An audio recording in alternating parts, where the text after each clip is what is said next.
Good afternoon, everybody. Welcome to this Raute Q4 financial statement release info call. My name is Mika Saariaho. I will go through the highlights from our Q4 result release, which was released today earlier, and we have also our CFO Ville Halttunen, who will go through some of the numbers in a little bit more details. We'll conduct this info session in English, but at the end there are possibilities for questions and answers also in Finnish. So that's the protocol for today. Okay, hey, very good. So let's get started looking at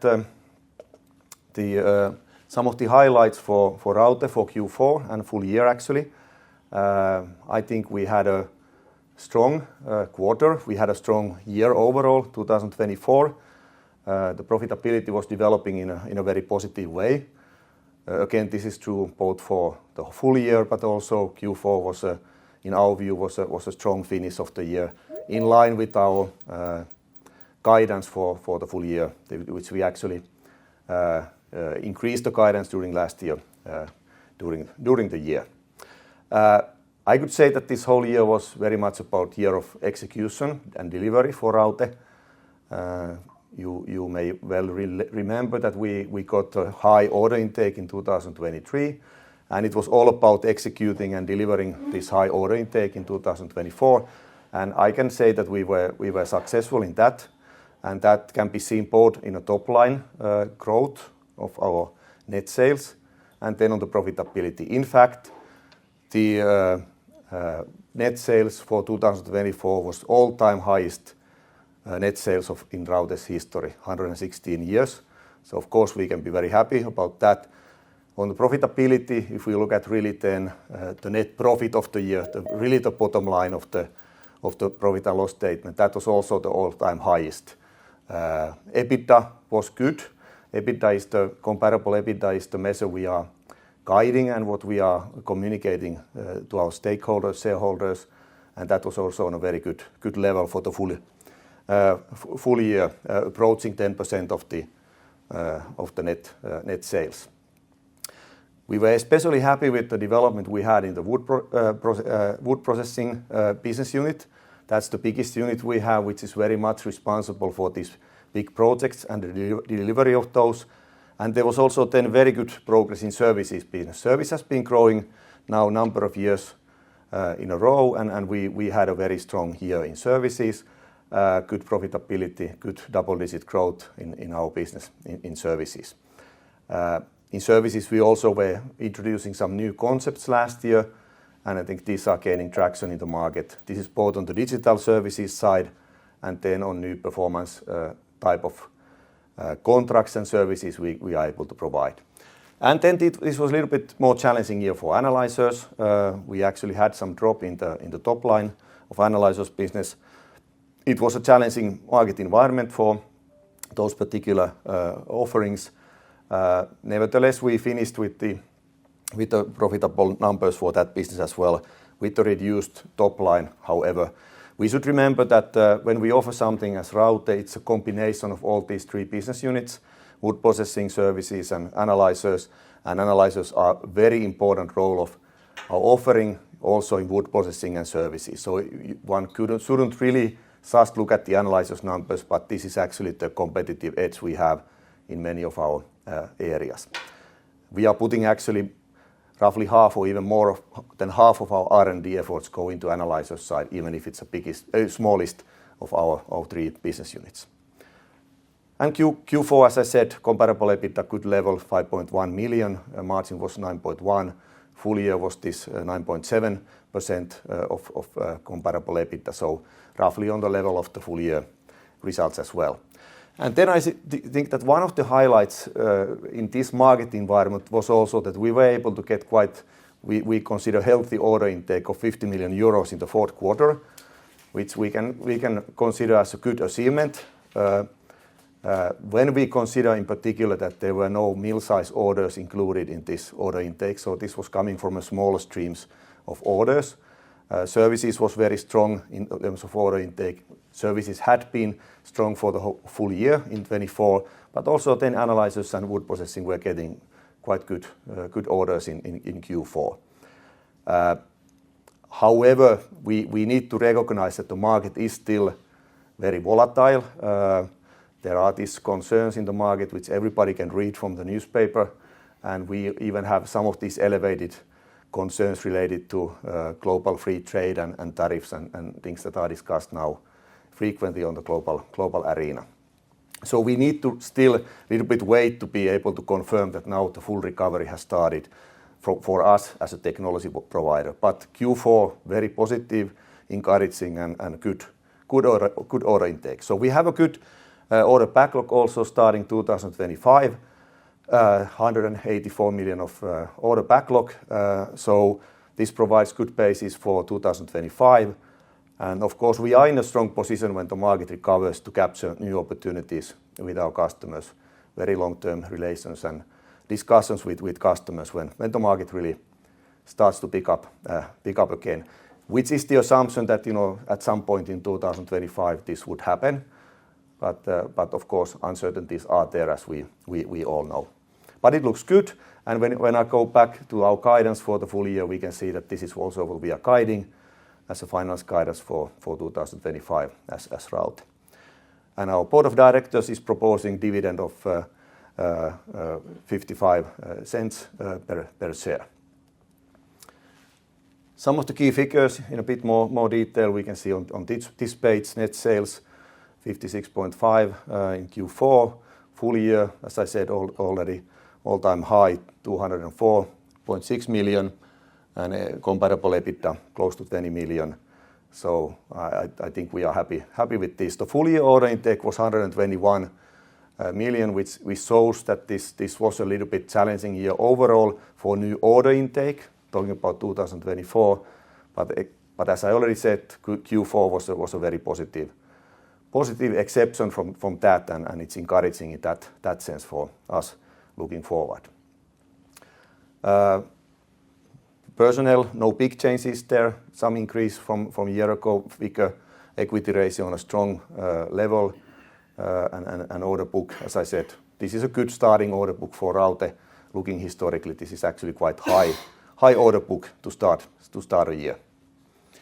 Here we can see the order intake a bit more in details. We of course see the 2023, which was totally exceptional year for order intake, all-time highest order intake, and now 24 is a bit lowish, as I have concluded already. But you can see the quarterly changes, and Q4 is there a good figure. Big part of the orders coming from new orders coming from Europe, but then South America, North America playing an important role as well. And overall, as I said, services, which is an area where we want to grow and we've been growing, that has actually been gaining good order intake also in the last quarter of the year. Order book 184, as I already mentioned, this is exceptionally high. Still looking at 5 years back as a starting backlog, following the very high order intake we had in 23. So it's a good starting point for 25. We still have these big mill-size orders there in the backlog. None of them have been fully delivered, and they are still in the delivery and revenue recognition phase in 2025 mostly. So that is what we are delivering in a big way, and then of course any new orders coming in. And net sales, here we can see the development of the different quarters, and this was similar quarter to Q2 last year, and also the profitability was pretty similar to Q2. Q3 was a little bit lower net sales, but the profitability was high. There was a little bit of these kind of variations. Some timings and product mix and things are impacting that as well. But overall, the year very good net sales generation. Comparable EBITDA.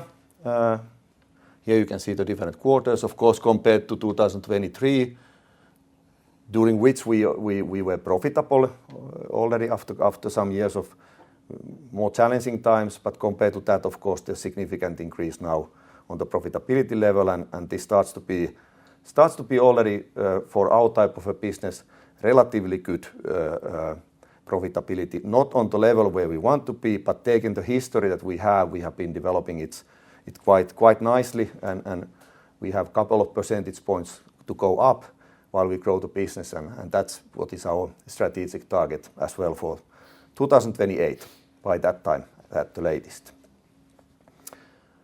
An operating profit, we can see here even more clearly the challenging years on comparable EBITDA. There were some items affecting comparability, so some of these past years looked more positive than on this picture, but there were a lot of unexceptional types and special things happening in 2021, 2022. As we all know, there was COVID, there was inflation, there was war in Ukraine, and all this impacting us. But then from 23 to 24 now we see the development in a good way in the right direction.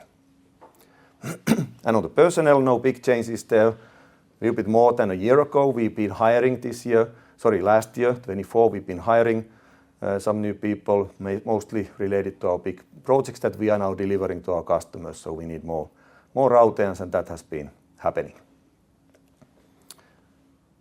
Okay, a couple of more words about the different segments. Wood processing, very happy with the development that we've seen in wood processing.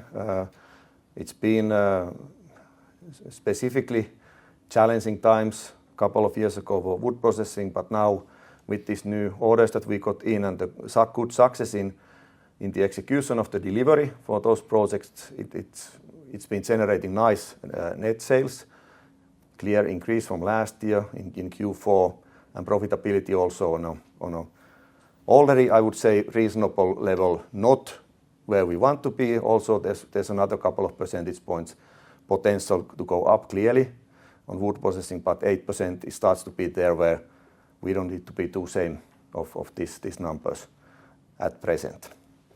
And services, good growth. There has been good growth in services over the last years, and this continued also in 2024. Very happy about that. In Q4 on the profitability, there were some development costs related to our strategy and future growth that actually a little bit took down Q4 profitability, but I would still consider it's okay profitability and very understandable for us internally that we need to invest into some things because we want to keep on growing this service business also in the future. And then analyzers, that was, as I already said, had more challenging times. The sales declined compared to comparison period quite clearly.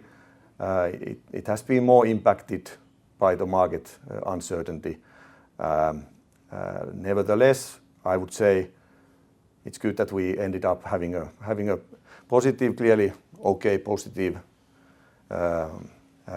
result for comparable EBITDA, not on the level clearly where we want to be for analyzers, but at this point of time, this was okay achievement. We did some savings also and did some efficiency improvements so that we can also secure the profitability side. Again, I would emphasize that the analyzers shouldn't really be looked in isolation from the other businesses. So part of this success is reflected in services and wood processing side as well, because it's integrated part of our offering for those businesses as well. And I would maybe highlight that for analyzers, very important development now. I was indicating myself also earlier last year that we will be coming out with the next generation of analyzer solutions, and we really did that now during Q4. So we have announced our new AI, artificial intelligence-driven analyzer solutions, and there are also, we have even published some customer success cases where customers are really seeing really material and significant improvements in their operations. So I believe in 25 and now when we start going out more with these solutions, this will generate good business for Raute as well, and it will be very good value for our customers as well when we move forward. Okay, so that was some of the highlights, some of the segment performance highlights, and I will hand it over to Ville to say some words about the financials in a bit more detail. I'll be back myself soon. Okay, hello everybody from my side as well. My name is Ville Halttunen and I'm CFO for Raute. So I'll go through some financials for Raute in a bit more detail now. So starting from the bottom line, earnings per share, our improved performance is now also reflected on the bottom line, and our earnings per share increased to 0.54 cents during the fourth quarter. For the full year, we made 1.96 euros of earnings per share. Obviously, operating profit being the main driver of increased EPS, but then also we have had increased interest income on the liquidity that we have in our balance sheet. The tax rate, effective tax rate for the full year was 20%, and that we also maybe one comment on the EPS figure. We have this convertible junior loan for which the interest is being calculated also as part of the EPS number. Then looking into the cash flow numbers, in our business, the cash flow can be quite volatile. Now in the fourth quarter, the cash flow was rather normal, 3.7 million, close to the EBITDA that we made during the quarter, 4.8 million EBITDA. We had some negative impact coming from the net working capital now during the fourth quarter. For the full year, our operating cash flow was 14.1 million, and there we had some negative impact coming from the net working capital. Looking into the net working capital, there we were able to maintain it in a negative territory, minus 31 million at the end of the year.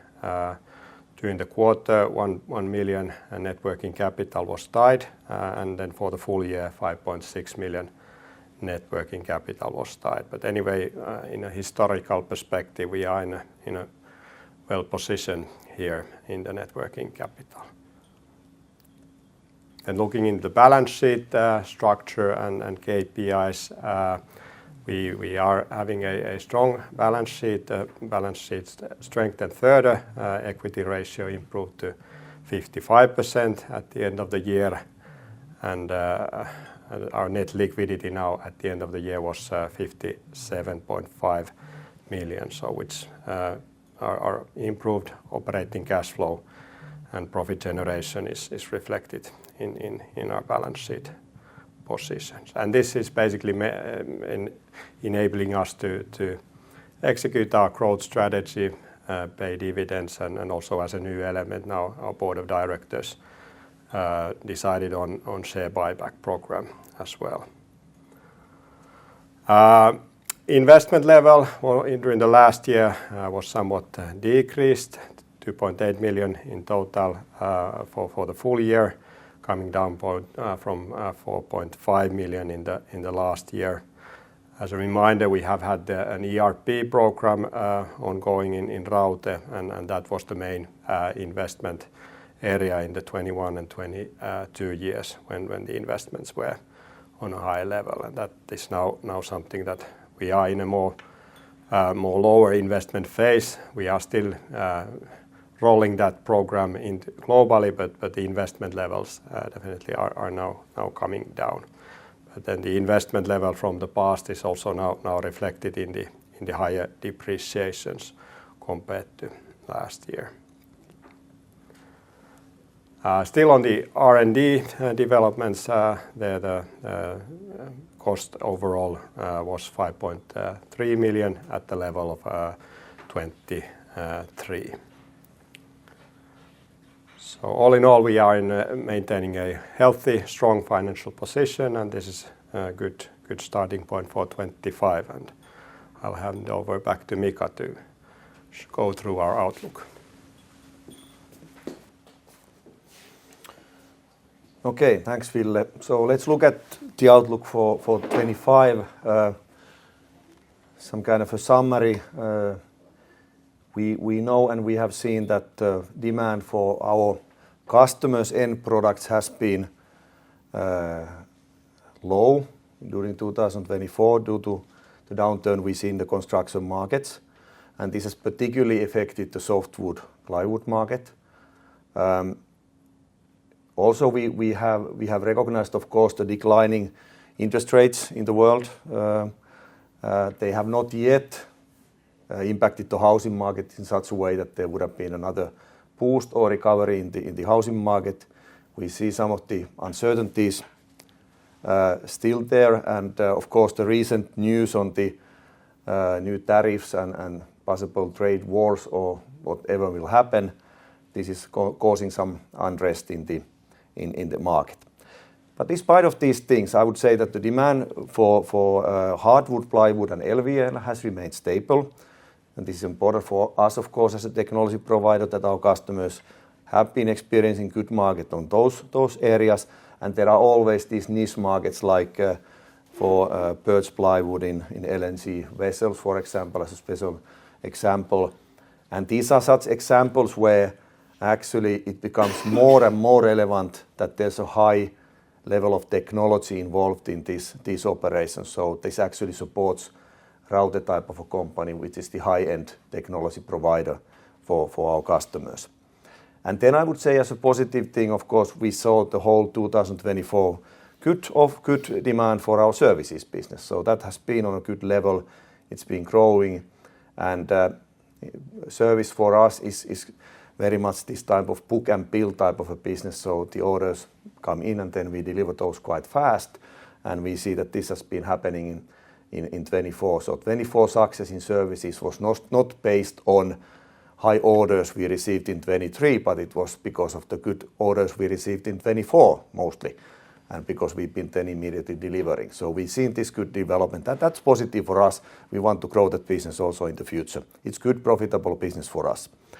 But then I would say, despite of this and despite the fact that Q4 was a good order intake for Raute, I can't conclude today that all the global worries are over. We clearly see that there are still uncertainties, and we still expect to see the more sustained market recovery. But starting 2025 with this order backlog is a very comfortable, good position for Raute, and we have good things to deliver from our backlog now, and Q4 was very, very good from that point of view. And then important, good that Ville mentioned that our board also decided on this share buyback program. So we are proposing, the board of directors is proposing a dividend of 0.55 euros per share. And in addition, we actually have this share buyback program of the size of maximum 1.35 million euros or 100,000 shares. Which one can see in a sense also a way to share the financial benefits and the gains that we have achieved as a company to our shareholders. So it's in a sense similar type of a tool, and that program is now starting, and we are following so-called safe harbor rules there. So we have an external partner conducting these purchases during the next 6 months. And then our financial guidance for 25. Overall, one can say that the message is that 2024 was a good year for us, and we believe 25 has all the elements to be a good year for Raute as well. So we are guiding net sales between 190 to 220 million euros. As a reminder, it was 205 million in 2024, and then EBITDA between 17 and 24 million euros. Whereas last year was 19.8, so in the same range from that point of view.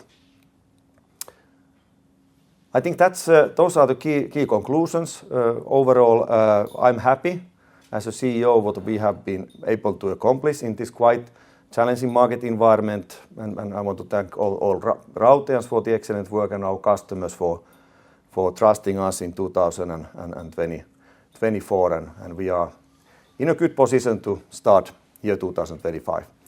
Thank you very much.